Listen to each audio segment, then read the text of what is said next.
السلام علیکم ناظرین، امید ہے آپ خیریت سے ہوں گے۔ آج ہم آپ کو ملکی معیشت پر کرونا وائرس کے اثرات اور حکومت کے ممکنہ اقدامات کے بارے میں بتائیں گے اور امید کریں گے کہ آپ ہمارا چینل سبسکرائب کریں گے۔ ناظرین، آج وزیر اعظم پاکستان نے ایک خطاب کیا اور وہ خطاب جو ہے وہ اقوام متحدہ اور دوسرے مالیاتی اداروں کے ساتھ تھا، جس میں ترقی پذیر ممالک کے قرضوں کے حوالے سے بات کی گئی تھی۔ ناظرین، کرونا وائرس کی وجہ سے جب کہ ایک طرف ہیلتھ کے پرابلمز ہیں، دوسری طرف معیشت کے پرابلمز ہیں، تیسری طرف جو ہے وہ غریب کو ریلیف دینے کا پرابلم ہے، اس صورت میں جو ہے وہ بیرونی قرضے نہیں ادا کیے جا سکتے، اور اگر بیرونی جو قرضے ہیں، فوراً جو ڈیبٹس ہیں ہمارے، اگر وہ ہم نے ادا نہ کیے تو ظاہری بات ہے ان کی ایک شرح میں ادائیگی کی شرح میں کمی آئے گی، ادائیگی ان کی نہیں ہو سکے گی، اور دوسری چیز جو نقصان ہوگا وہ جو سود ہے ان قرضوں پر وہ بڑھتا چلا جائے گا، جس کا کہ جب بہت زیادہ جو ہے وہ معیشت پر پریشر آئے گا۔ پھر ناظرین، بے روزگاری بہت زیادہ اس کی بڑھ رہی ہے، اس کی وجہ سے بہت زیادہ آپ جانتے ہیں فیکٹریز اور جو ہے وہ بڑی بڑی کمپنیز جو ہے وہ بند ہو رہی ہیں، ان کا کاروبار جو ہے وہ خراب جو ہے وہ نقصان اس کو پہنچ رہا ہے۔ تو ایک تو یہ بھی صورت ہے کہ وہ اپنے ملازمین کو نکال رہے ہیں اپنی کمپنی سے، کیونکہ ان کے پاس کاروبار نہیں ہے، کوئی کاروبار کرنے کے لیے نہیں ہے ان کے پاس کوئی چیز، اور وہ ان کو سیلریز کس طرح دیں۔ تو دوسری طرف اگر کوئی بڑی کمپنی ہے تو وہ بھی ڈاؤن سائزنگ، یعنی کہ غیر ضروری جو بہت زیادہ ملازم ہیں ان میں سے نکال کے، سپوز کہ کسی کمپنی میں 100 ملازم ہیں تو وہ جو ہے وہ 75 کو نکال دے گا اور 25 کو رکھ لے گا، تاکہ کوئی ضروری کام جو ہے وہ کر سکے، جتنی اس کی آمدن ہو ان کو سیلریز دے سکے۔ تو ایک تو یہ بہت بڑا مسئلہ جو ہے وہ اس وقت پڑا ہے بے روزگاری کا۔ پھر ناظرین، مارکیٹ سپلائی جو ہے لگزوریس تھنگز کی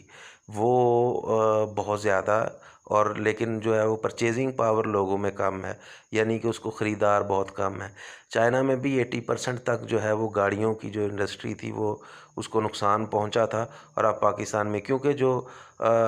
پرچیزر ہے یا بائر ہے وہ یہ کوشش کر رہا ہے کہ وہ اپنے جو ضروریات زندگی کے سامان ہیں ان کو پورا کر سکے، اور جو یہ چیزیں ہیں مہنگے موبائل فونز اور جو گاڑیاں وغیرہ ہیں، اس طرح کی جو لگزوریس آئٹمز ہیں، ان سے وہ دور بھاگ رہا ہے، کیونکہ ظاہری بات ہے پیسہ ہر آدمی اس ٹائم سٹور کرنے کی کوشش کر رہا ہے کہ آگے کوئی انپریڈکٹیبل، یعنی کہ کوئی حالات ایسے نظر نہیں آ رہے کہ آگے یہ ہوگا۔ پھر ناظرین، جو اگلا نقصان ہے وہ زر مبادلہ کے فورن ایکسچینج ریزروز جو ہیں۔ ناظرین، زر مبادلہ کے ذخائر سے مراد وہ ذخائر ہیں یا وہ فورن کرنسی ہے۔ مثلاً ایک پاکستان کی مثال دیتا ہوں کہ پاکستان کے اسٹیٹ بینک نے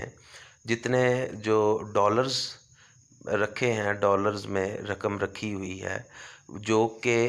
امپورٹ، یعنی باہر سے جو چیزیں آتی ہیں ان کی خریداری کے لیے، اور اپنی کرنسی کو اس کے مقابلے میں توازن، اس کو برابر کرنے کے لیے جو رقم رکھی ہوتی ہے اس کو کہتے ہیں فورن ایکسچینج ریزروز۔ تو ناظرین، وہ ان میں بہت حد تک کمی ہو گئی ہے، اور اس وقت تک جو ہے وہ 19 خرب اور 98 ارب روپے کے جو ہے وہ ذخائر میں کمی ہو چکی ہے۔ پھر ناظرین، نیشنل انکم جو ہے وہ ہماری بہت کم ہو گئی ہے، ملکی آمدن اس کو کہتے ہیں کہ ایک سال میں جو ملک جو ہے وہ کماتا ہے اس کو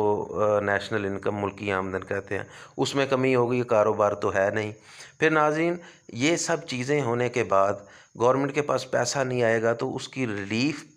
دینے کی جو طاقت ہے وہ ختم ہو جائے گی، ریلیف پیکج دینے کی۔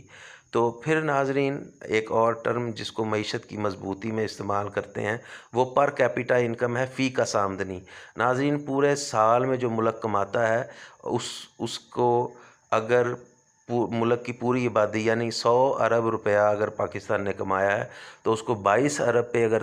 22 کروڑ پہ، پاکستان کی آبادی 22 کروڑ ہے، اس پہ تقسیم کریں گے تو جو بھی آئے گا وہ فی کس آمدنی ہوگی، یعنی پاکستان کا ہر بندہ اتنا پیسہ کماتا ہے۔ جب کاروبار ہی نہیں رہے گا، نوکری نہیں رہے گی، تو یہ بھی کمی اس میں بھی واقع ہوگی، اور یہ معیشت کی مضبوطی کی بہت بڑی علامت سمجھی جاتی ہے۔ جی ڈی پی کم ہو جائے گا۔ جی ڈی پی ناظرین وہ خالصاً آمدنی میں سے ایک مثلا پاکستان نے 100 ارب کمایا ہے اور 50 ارب اس کے اخراجات ہوئے، 50 کروڑ روپیہ، اور 50 کروڑ روپیہ باقی بچ گیا، تو وہ جو 50 کروڑ باقی بچ گیا وہ جی ڈی پی ہوگا، جو خالص منافع ہوگا کسی ملک کا۔ تو ناظرین ظاہری بات ہے جب یہ ہوگا تو اس کے کاروبار تو رہا نہیں، تو پھر منافع کہاں سے آئے گا، اس میں بھی کمی ہو جائے گی۔ اب حکومت کیا اقدامات کر سکتی ہے؟ حکومت جو ہے وہ بہت سارے بانڈز جو ہے اس کو متعارف کروائے گی مارکیٹ میں، تاکہ لوگ خریدیں اور خزانے میں پیسہ آئے۔ پھر گورنمنٹ ایمنسٹی اسکیم جو ہے کالے دھن کو سفید کرنے کی اسکیم دے گی، تاکہ لوگ جو ہیں وہ اس میں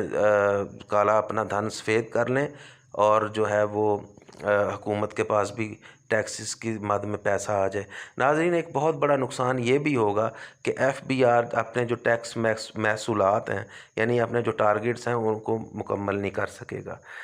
پھر ناظرین حکومت جو ہے وہ شرح سود میں، یعنی کم سود لے گی قرضوں پر، لوگوں کو کہے گی کہ نکلوا لیں آپ قرضے۔ پھر جو ہے وہ بیرون ملک سے جو مسافر ہیں ان کو فیسیلیٹیٹ کرنے کے لیے اپنے ویزے کی پالیسی جو ہے اس میں نرمی کرے گی۔ پھر ناظرین جو ہے وہ ایکسپورٹ انڈسٹری جن علاقوں میں ہوگی ان کو ٹیکس فری زون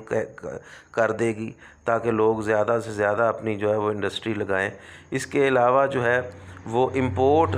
یعنی باہر سے جو چیزیں آتی ہیں ان پہ جو ہے وہ ڈیوٹی بڑھا دے گی، ان پہ ٹیکس بڑھا دے گی، تاکہ جو لوکل مینوفیکچرر ہے، لوکل طور پر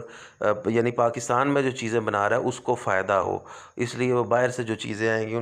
ان پر جو ہے وہ ٹیکس بڑھا دے گی۔ پھر چھوٹی انڈسٹری جو ہینڈی کرافٹ وغیرہ ہیں ان کو پروموٹ کرنے کے لیے اور جو فیصل آباد میں ملیں بھی دھاگوں کی ملیں ہیں، لوگوں نے گھروں میں بنائی ہوتی ہیں، ان کو پروموٹ کرنے کے لیے ان کو آسان جو ہے وہ قرضے دے گی، تاکہ جو ہے وہ ان کا معیشت کا جو ہے وہ پہیہ چل سکے، اور وہاں سے ٹیکس جو ہے وہ حکومت کرے، اور نوکریوں کے بھی جو ہے وہ اس طرح معاملات پیدا ہوں۔ امید ہے ناظرین آپ کو ہماری آج کی ویڈیو بھی اچھی لگی ہوگی، اور آپ سے یہ بھی امید کرتے ہیں کہ آپ ہمارا چینل بھی سبسکرائب کریں گے۔ السلام علیکم ورحمۃ اللہ وبرکاتہ۔